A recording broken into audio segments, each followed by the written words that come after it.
vision at that point and started, I guess, creating the idea of something different to try to meet the needs of other people. And he created in 2001 Racing for Recovery to basically include everybody that's been affected by alcohol and drugs, not just the substance abuser, but family, friends, and the community at large, to all be in the same setting. So all of our support group meetings include everyone. It helps to build a better understanding from all sides of what is going on in substance abuse and addiction, and for that matter, any self-destructive behavior. Race for Recovery was not going to pass their fire inspection. Based on the interview with Mr. Bieber, you need volunteers to clean the areas that were not compliant. Volunteering to work with Mr. Bieber for a time-sensitive project.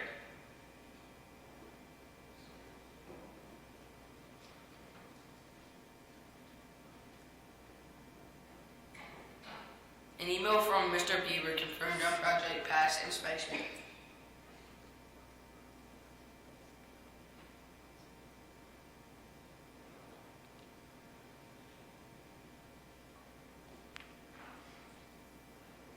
The research we did on drugs made me realize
have them want to go forward. We understand the school provides breakfast and lunch, so how are they fed on the weekends?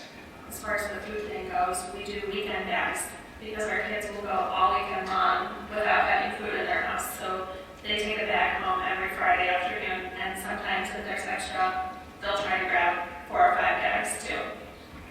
After hearing Emily's story, we took on a second action project. we made food and toy bags for her class.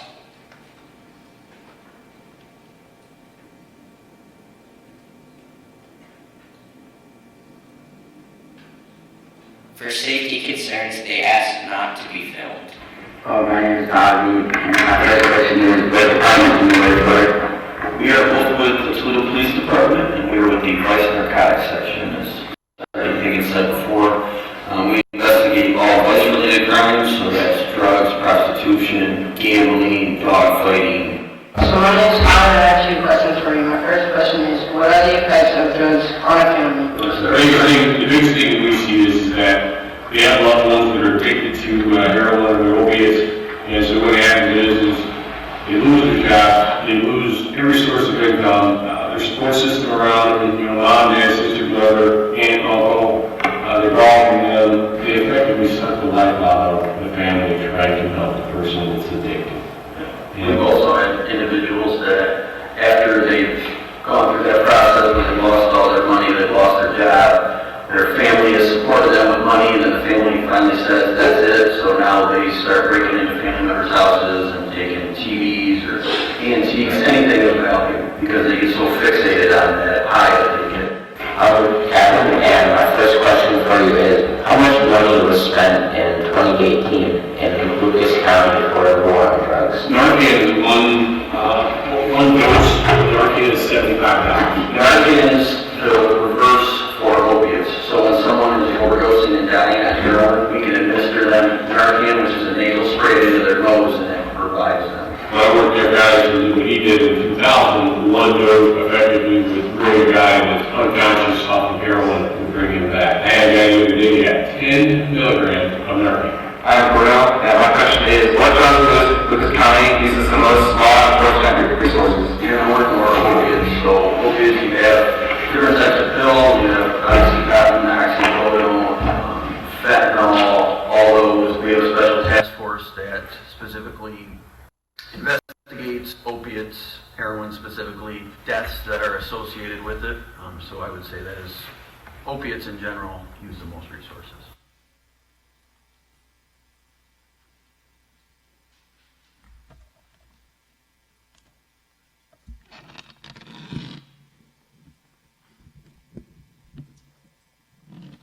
Hi, my name is Tyler Wright, and my subtopic is nicotine.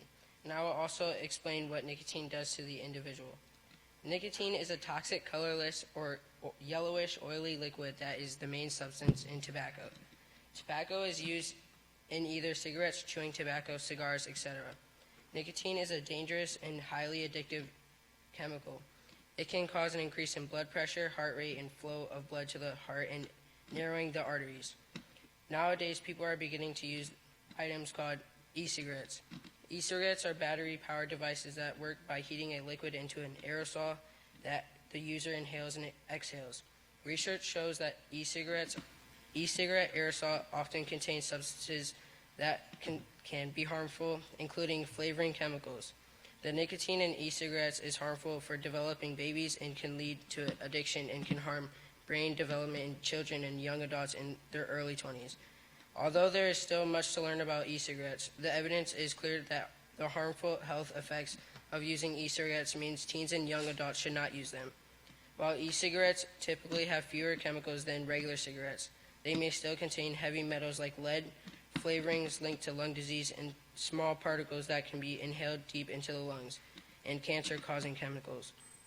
Being near someone using an e-cigarette can expose you to the aerosol and the chemicals in it.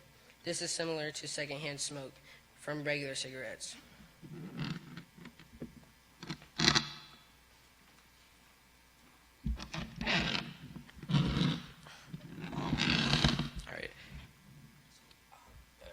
Hi, my name is Kevin Moriarty, and I'm talking about how drugs affect the family.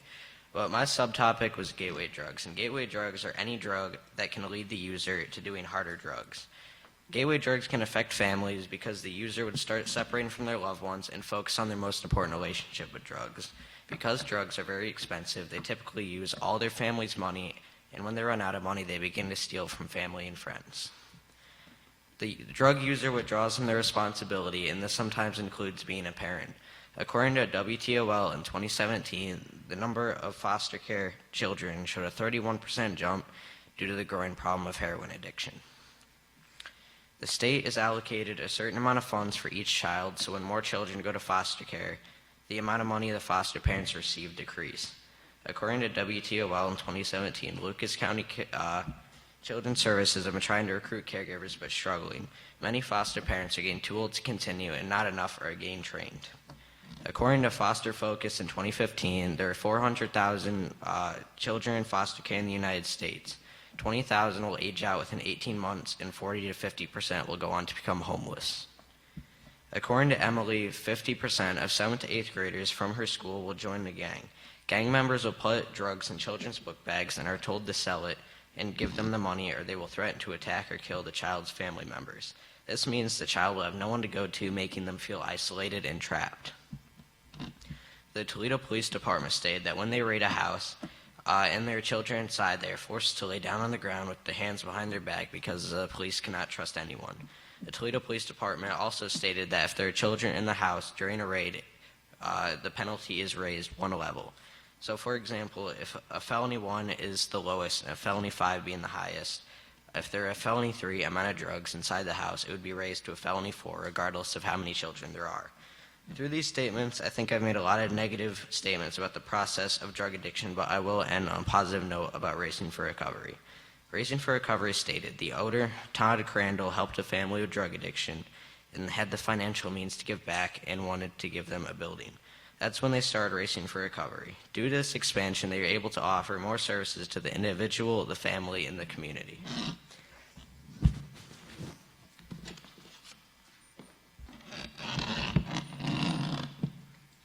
Hi, my name is Davi Mata, and I'm going to be talking about how drugs affect the community.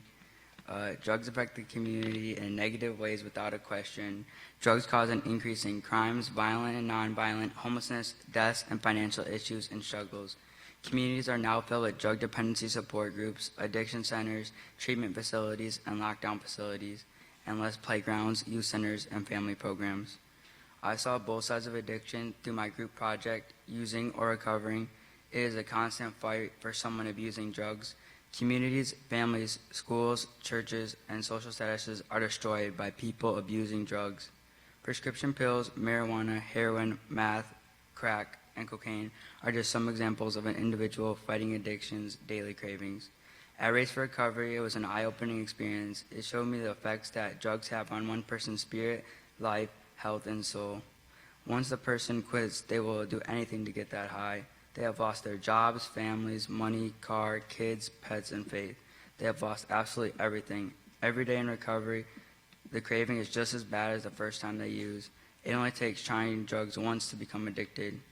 Even after someone is clean, they still fight the urges to use every day. These individuals need constant support and funding to remain sober.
I would say it would be Bruno and Kevin.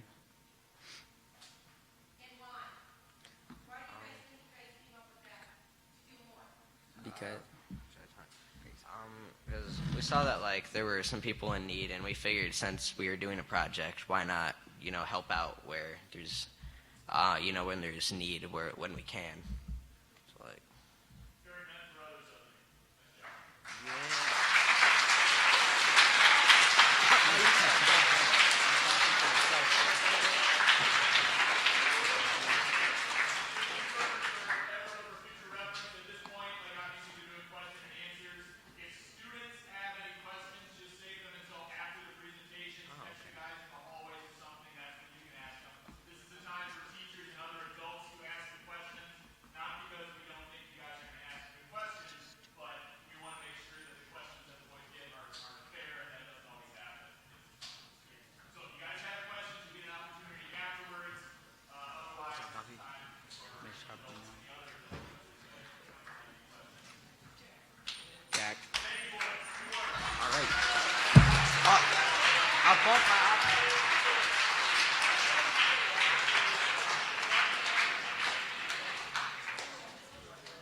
Hi, I'm Trey Green, and I'm a part of Group 3, and our group topic is alternative energy.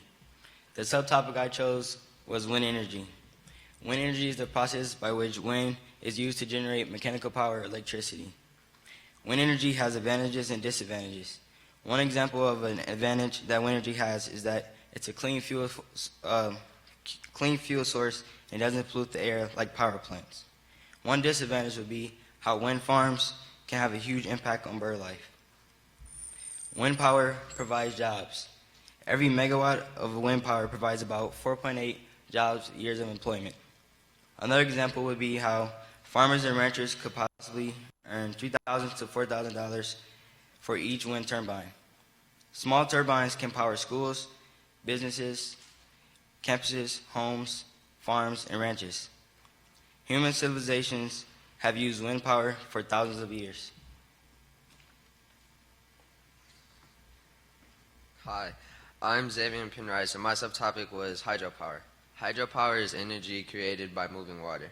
Electricity made from hydropower can be transported through power lines that you see on the street. Hydropower has an 85% efficiency rate and is one of the most efficient forms of alternative energy. It's a renewable resource and doesn't run on any fossil fuels and causes no pollution. Because changing hydropower to the main source of energy, it has been further looked into by the U.S. government.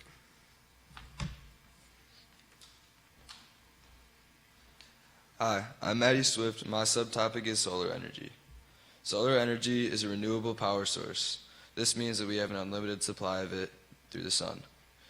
With the depletion of fossil fuels, we are moving more towards an alternative energy future. Solar energy is described as power harnessed from the sun. We harness this energy through solar panels. Solar panels are the metal panels that you see at the zoo. These large areas of solar panels, or solar arrays, are essential in the production of usable solar energy. We can use all of this energy from the solar panels to power homes and buildings. We hope to be running 100% on alternative energy by the year 2050. Hi, I'm Caden King, and for my subtopic, I chose battery energy. Batteries convert chemical energy into electrical energy. Some facts about batteries are: the first modern battery was made in 1802. Today, thousands of batteries are produced each second around the world. The founder of Tesla, Elon Musk, produced the world's largest battery in South Africa. Teslas are a brand of car that are powered off only battery energy. In our documentary, you'll see the different steps of our action project. The goal for our action project was to lower the amount of used manufacturing materials. We did this by gathering used electronics and recycling them.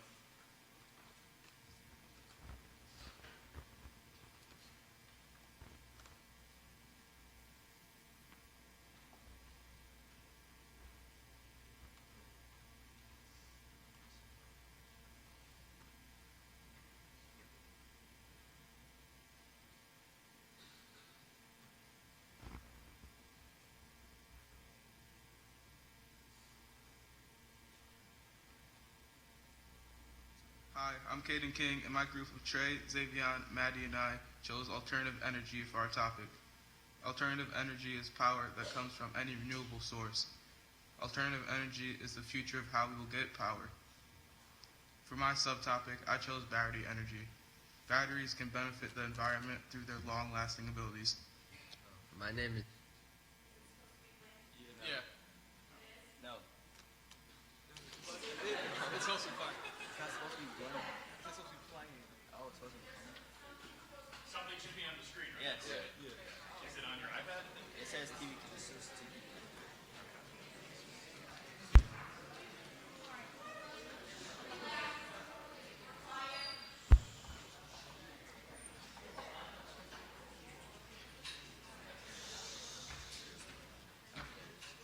Those alternative energy for our topic.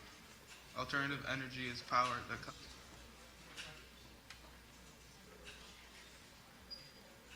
from any renewable source. Alternative energy is the future of how we will get power.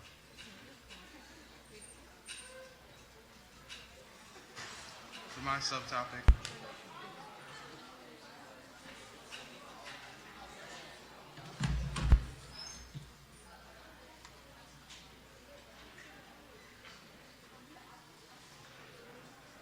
I chose battery energy. Batteries can benefit the environment through their long-lasting abilities. My name is Xavier Pinra.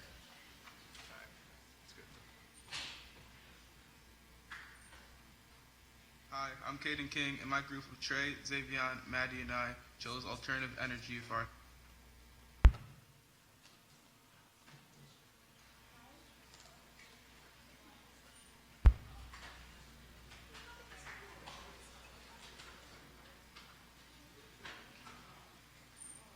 our topic.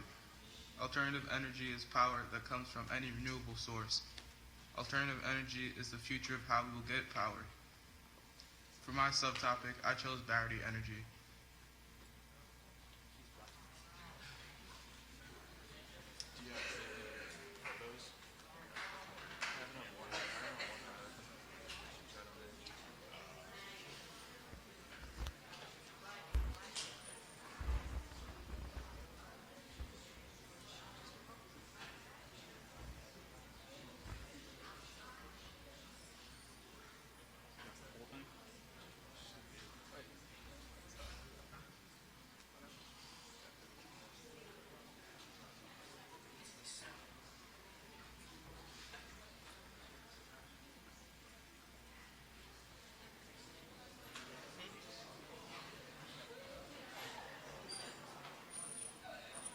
Hi, I'm Caden King, and my group of Trey, Xavier, Maddie, and I chose energy for our topic.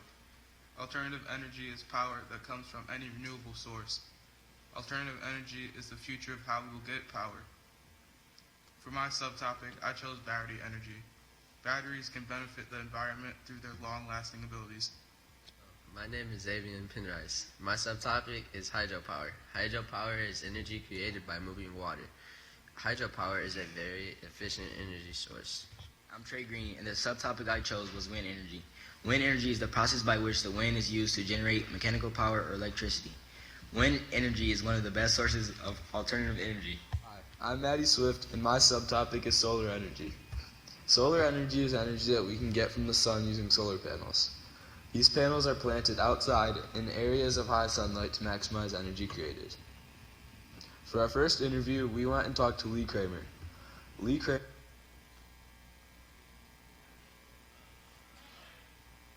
is a safety manager at First Solar, and we had some questions for him.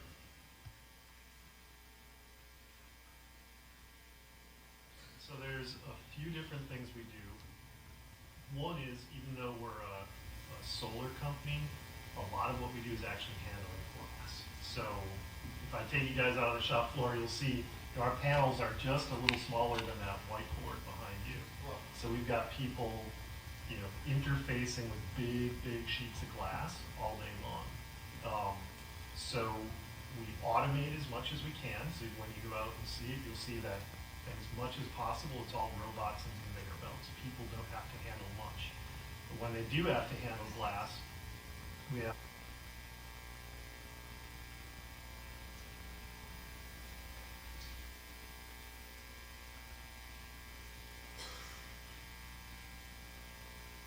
specific procedures that they need to follow to make sure they stay safe. And then it's always the last line of defense, but we have personal protective equipment. So you'll wear a face shield, a cup-resistant jacket, cup-resistant pants, cup-resistant gloves, safety glasses. So really will protect you as much as possible to keep you safe from the glass when you're handling glass.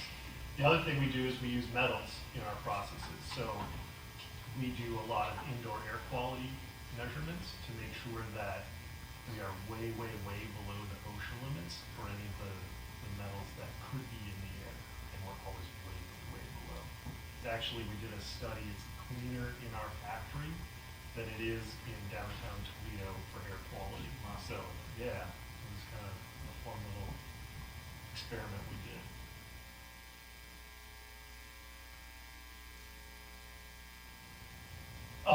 Exciting in one word. There's always new challenges. I've been here 10 years, And I've never had a day where I've come into work and wondered, what am I going to do today? There's always more work than you know what to do with, but it's always fun and challenging, and because you know that you're working on something that's benefiting the environment, it's always really satisfying. And this is actually fun. There's a lot of smart people here at First Solar, a lot of engineers. So you're always interacting with people who are smart, which is a lot of fun versus working with people that aren't engaged, aren't excited. So I love working with them. For our action project, we participated in the Best Buy recycling program. To get the word out, we passed out flyers around our neighborhoods and posted them around the school. We put a collection box and poster in the main office so other students could help participate. A week later, we collected the electronics from our neighbors and picked them up in the main office. We then dropped off all our collections to Best Buy so they could reuse the materials to lower manufacturing. This helped with problems created by factories such as pollution, as well as saving energy.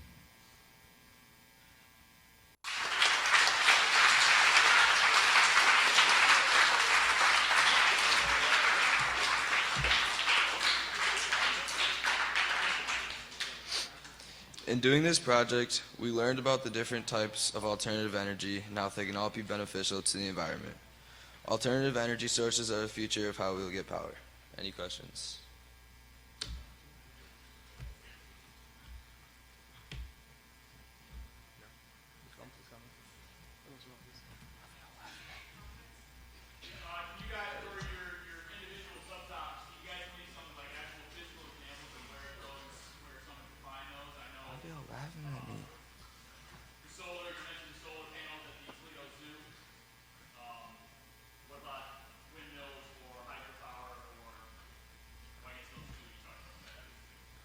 Yeah, you can find places where hydropower is made at like dams or reservoirs, and the power is like transported on the power lines you see on the street.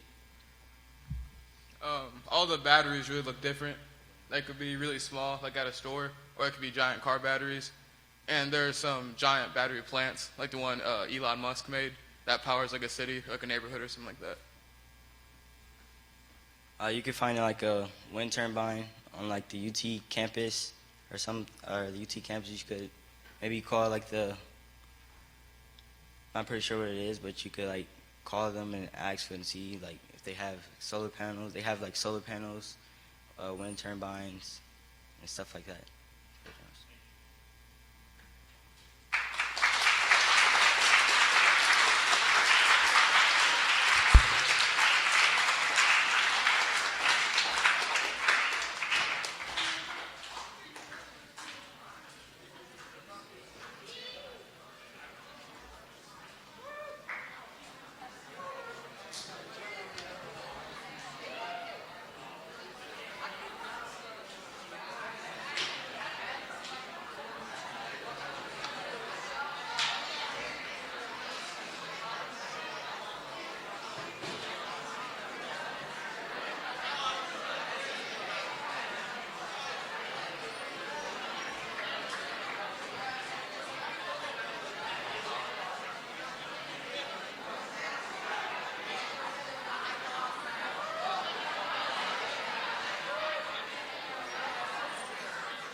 Listen, please.